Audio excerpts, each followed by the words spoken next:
Jake Curtis, though, is standing by. We're going to get serious again from Institute for Reforming Government to talk about some cases that we really need to pay attention to in front of our court.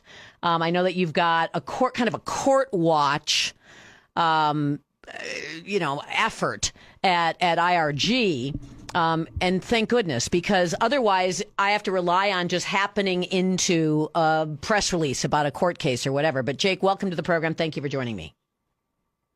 Thanks for having me on, Vicki, and appreciate you highlighting this new effort that we have at IRG. And although it's not really new, we started Court Watch in February of 2025, so last year. But we've definitely added some new tools this week. We have a dedicated website, irgcourtwatch.org, put out two reports that I hope your listeners are interested in reading. One is a scorecard of the justices on the Supreme Court. Obviously, I think, and you have had me on before, Vicki, to talk about kind of the direction of this current court. But, frankly, Wisconsin didn't really have anything that would actually score or analyze the overall shift in the court. And I'll be honest, credit to IRG leadership, CJ and Chris, for really pushing this. There's really not an effort in the country that looks at state courts. You should. Because exactly. And so if you don't have a way to sort of get people's attention on some of the big cases, because they sound boring. That's the problem. Okay. The cases before the court sound boring. So reporters aren't going to do the digging and find out what the implications of these cases are. We've talked about this Markeline case. That case is going to alter Wisconsin forever. It has taken away so much authority from the legislature. It will alter Wisconsin forever. But you know what? It was called the conversion therapy case. It was called the PFAS case. There were two cases that got blended together. And the implications are that they gutted the legislature. They gutted the legislature, but they didn't sound that interesting when you would see stories about them because nobody wrote about the implications. That's what I'm hoping your effort does.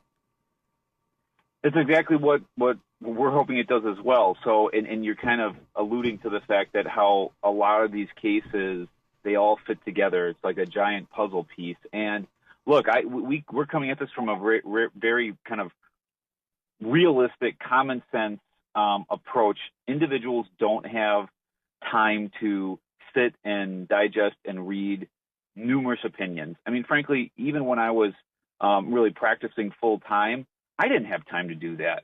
And so the average person that's interested in knowing what the direction of the court is, they don't. So you're right. We do a look back with our scorecard. We're actually scoring the justices, and we've highlighted the key cases. Evers versus Markeline, as you alluded to, is a really critical one because what happened? We're stuck on that one. The court basically, the court basically took away significant ability for the legislature, generally, specifically the Joint Committee for the Review of Administrative Rules, to review rules. And now looking forward, when you look at our newest effort to highlight the cases that are coming into the system, whether they're a trial court case, a court of appeals case, or at the Supreme Court, there are other cases that are going to further erode. Yes, let's talk about one. I want to talk about one. This is Sierra Club versus Wisconsin DNR. This is going to now, so remember, what the Markeline case did was the Supreme Court said that the legislature has no review of administrative rules. Administrative rules are laws. They are laws. So the legislature doesn't get to oversee the rules that are supposed to be there to implement the law. So essentially a law could be completely altered and the legislature would have no say. It's the opposite intent of what the legislature intended. But the agencies, the governor's agencies, can make that whatever they want. And it really is almost that bad. It could get worse. The Sierra Club case would allow the same agencies not even to publish rules. Just do it through guidance. Just, jot it down, send it, share it amongst yourselves. Just guidance.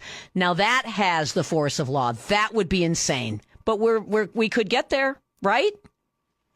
Right. Yeah. And so this is a perfect example of a case that is super complicated, super complex, but at the end of the day, the outcome would have a really simple impact. So the case relates to background concentration zones for ambient air quality. I mean, okay, boring. That gets really technical, very boring.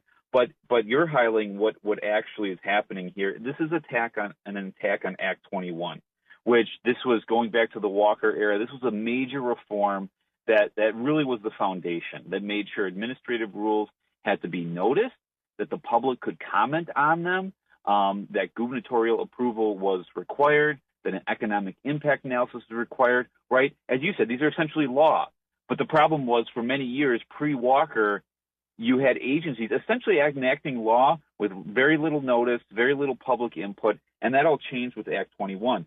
So what this case does represent is if you have the Supreme Court decide that, well, Act 21, this explicit authority requirement, it's not really necessary, it is essentially going to allow agencies to, as you alluded to look to guidance, to assess like protocols or internal methodologies, whatever that means, and essentially enact law by putting up guidance. And the problem is the legislature, our elected representatives, wouldn't have the ability to review that. So that's exactly one of the cases we highlighted, and we're going to continue to highlight. And there are others. Obviously, the Act 10 case, I think you had me on, probably last year to talk about that. That's still sitting at District 2. A Dane County judge already found Act 10 unconstitutional. Thankfully, his decision was stayed pending appeal. But that's another example of a case that nobody's really paying attention to. It's sitting at District 2. At some point, that case is getting to the Wisconsin Supreme Court, and local units of government, and I talk to local officials pretty consistently, they need to be prepared. They need to be prepared that at some point, if this Supreme Court acts and finds there is no rational basis for Act 10, every single collective bargaining unit is going to now have to be bargained with. Right, we're going to go back to the good old days. Right now, it's just public safety, but every public employee is going to bargain over every measure of employment, and costs are going to increase at the local level when we already have a property tax problem. There are so many cases that no one's paying attention to. There's another case that would essentially make the amount of education funding infinite in Wisconsin. That one's pending right now. The case on rules is pending. By the way, our concealed carry law would have been undone by the Department of Justice's rules, but for Scott Walker's foresight in getting Act 21 passed. That oversight, essentially giving the Rules Committee so much power, the legislature, to review and reject, and forcing a governor to sign that. That was under Scott Walker. We would have seen the undoing of a law that had been passed by the legislature by the rulemaking process. So understand how important this stuff is, even though it sounds boring. Ambient air quality, that's boring. But the impact is what matters here. On the Act 10 case, $33 billion saved and counting. All gone in the stroke of a pen, in the issuance of a decision. It could be all gone. That $33 billion would have to somehow come back, wouldn't it? Our taxes would explode. That's on top of all of the other crazy stuff the court has already done, like rubber stamping a 400-year property tax increase. And then you're talking about the school funding case. And Jake, people aren't paying attention to this because they rely on their news media to tell them about it. And I won't bash the reporters totally. They might not even understand what they're reading. Well, and again, that's the point of the IRG Court Watch project, to put out resources. And we hope Talk Radio, obviously our allies, friends on the right, we want everybody. We're hoping, WPR, anybody that's interested in the courts, we hope they look at this as a resource because it is objective. Obviously, we're a conservative organization. We have a conservative perspective. We want limited government. We believe in separation of powers. But at the end of the day, when the court gets it right, we identify the court as getting it right? We try to be objective. The problem is this new majority on the Supreme Court is going in a very aggressive direction, a progressive direction. Two cases I want to emphasize. You're absolutely right. Abbotsford Education Association versus Work. This is a key case relating to Act 10, and again, I just cannot emphasize enough how important that is. But two more cases. First of all, that Eau Claire case, that's at the circuit court level. Essentially the plaintiffs are asking for the court to take over education funding. I mean, that's really not hyperbole. When you look at the remedy in litigation, what is the party actually asking for? I mean, they're essentially asking for the court to take over the education funding formula in the state. I mean, it is really almost that explicit. The other problem with that case, Vicki, and again, this is why you're right. I mean, not everybody has a chance to read all this.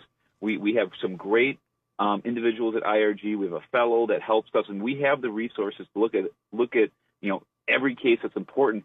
That case is really also an attack on school choice.